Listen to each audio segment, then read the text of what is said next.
Hello, hello. I would like to take this moment to appreciate a game that I had about 10-ish years ago played, and then about 8 years ago tried again, and about 6 years ago, or probably 5 years ago, maybe around there, tried again to complete, and all three times I kept failing near the end. And I will admit, with a caveat, that I did install mods to help me complete the game because I could not be bothered to deal with these shitty mechanics and the bugs. But it was still a good game, all things considered, if you could look past that. And that game is, if you couldn't tell by the title, Dragon Age Inquisition. Now, I've recently revisited all three games in the franchise, as I would like to prepare for Veilguard, hoping Veilguard is good, but I think we all know to be a little skeptical.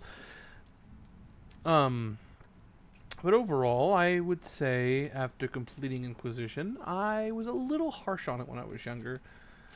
Mostly because the early game is so slow, but the mods that I installed to help were the table, like the planning table, getting rid of the timer on that. So like whenever I do the war stuff, I could just instantly complete it instead of waiting literally an hour or two in real time. Like I have that time anymore. Dude, I'm 27. I don't have the fucking time to do that. But I did that, and then I did one where I could get more resources for crafting, so it wasn't as sluggish. And then there was one for more banter between NPCs, so when I was just running across the world, there was no silence for like 30 minutes. I think those are the main ones that I had installed. And it overall let me involve myself with the characters more, and I managed to play through the entire game to completion. So the TLDR, before I get into spoilers, is yeah, if you want to give it a shot again, I recommend modding. There's Frosty and a few other ways to mod, but truthfully, the easiest is DAI mod. I'm gonna see if I can find the video I use because she did a very good guide where if those mods were causing issues, there was an easy way for me to swap between modded folder and not modded folder, and it greatly assisted me with being able to fix issues or crashes where I could just stop the mod for a little while, like in the deep roads, for example. With for whatever reason, whatever mod I had, I could not load into the deep roads with mods installed. So I had to swap my folder with the set folder I set up to do that, and then reload the game, load into the deep roads, save, back out, re-enable my mods, load back in every single time. So eventually, I only left the deep roads twice while I was there. The other time, I was there completely, didn't leave. Um, but yeah, non-spoiler is check it out, especially if you got it with the bundle with the other two for like $10 they had a while back on Steam. Definitely check it out. I would say it's probably worth it. Probably worth it. Now, spoilers in three, two, one. If you know the ending of the game with Solus being Fenharel, being the Dreadwolf, which leads into Veilguard, if you didn't already know that, going in, I knew that, but I hadn't seen the ending and how it leads up to it. And I will say, Corypheus felt kind of lackluster at the end. There was not a lot of anything. Like the final battle was kind of felt rushed. Truthfully, it wasn't bad, but it was like I was so strong because I had done so much side content first that I was just like, what the hell? You know, it was like all this build up into like a nothing burger. But then it made sense going back because I had the DLCs and everything. I went through after beating the game and I did the Jaws of Harkon first, then I did Deep Roads, then I did obviously the Dreadwolf. Whatever the hell that DLC was called. I can't even remember. And doing it in that order, I made sure to bring Iron Bull and stuff, and make all the followers were my friends. I accidentally made Cassandra the Divine, which I wanted her to. She was my waifu. I mean, she was my super awesome, strong companion. I think I have a type Morrigan in D1. and DO, Meryl in DA2, and then Cassandra in 3. Very like independent women that have like secret cute sides that they don't let others see. Morgan has one. If you haven't really gotten to her character, she definitely does. Meryl obviously does. Cassandra, some of the parts that really made me smile were the parts with her and Varric's book thing. My God, dude, it was so cutesy.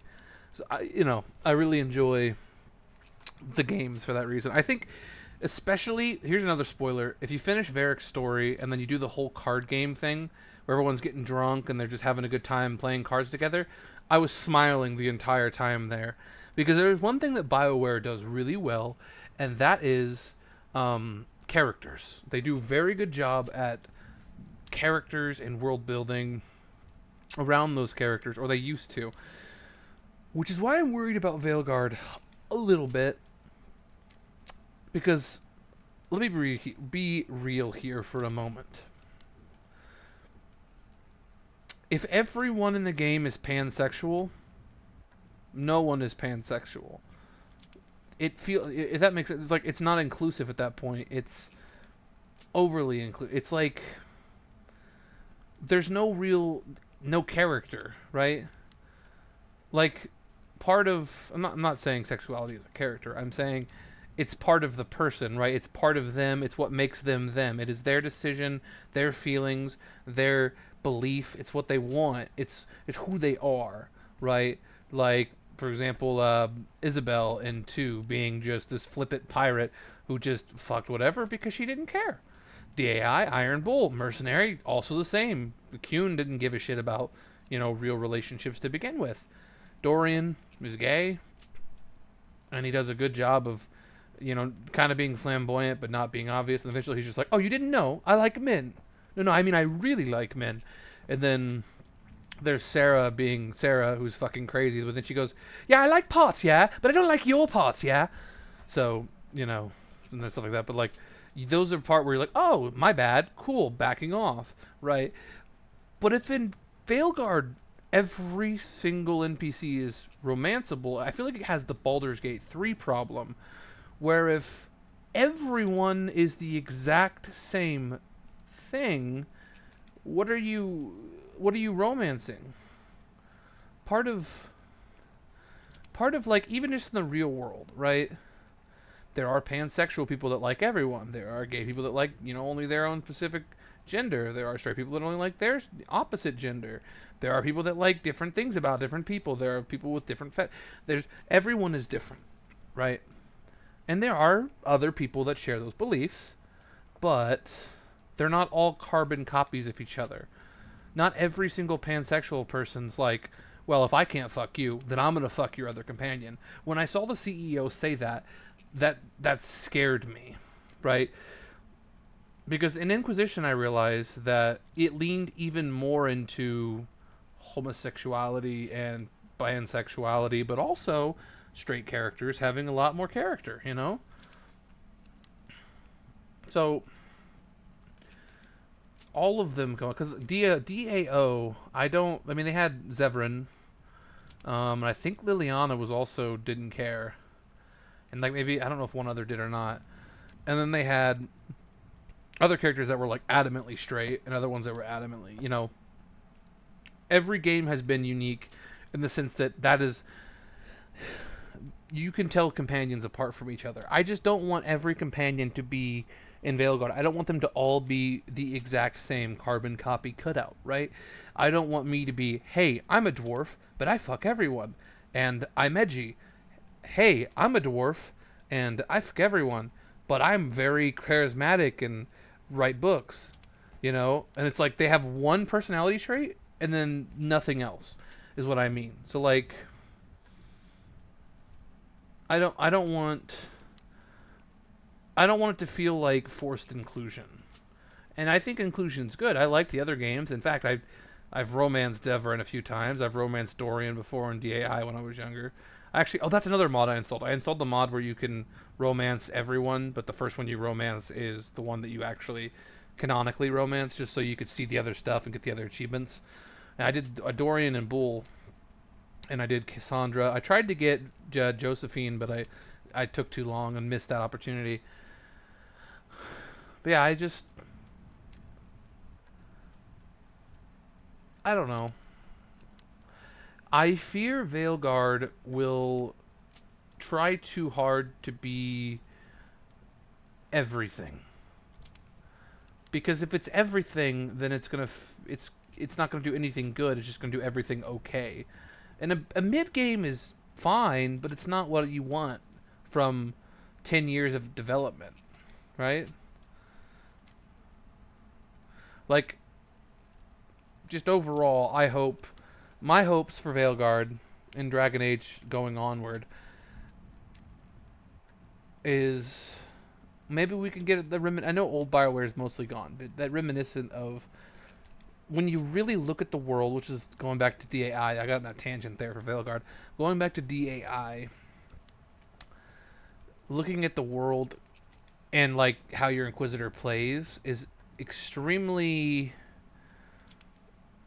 opening, like eye-opening. I realized what my Inquisitor would do without like, even if it's something I wouldn't do, I felt like, oh, that was what my character would do. It felt like I was in D&D almost in role playing.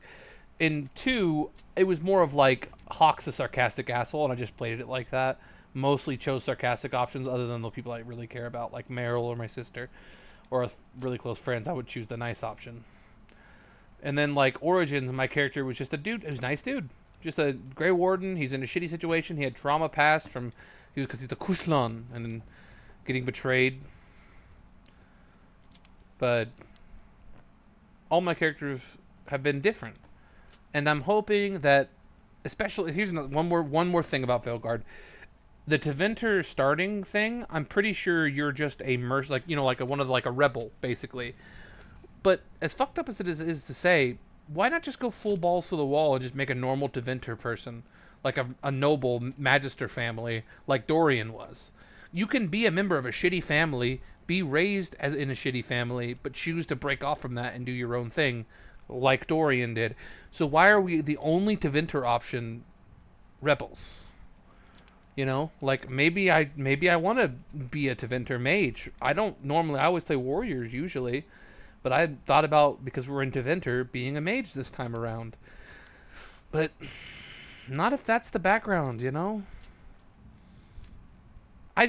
Old BioWare didn't care. They didn't pull punches, They, shit got real. So I'm hoping this game will have some of the features that Inquisition brought, 2 brought, and Origins brought. Each of them had their own unique things.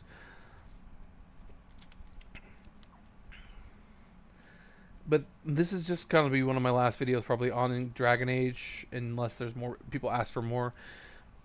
For the time being, I'm sorry I don't have footage. I forgot to record because, I didn't think about it. I just realized, oh wait, I didn't put a video out about Inquisition when I said I was going to.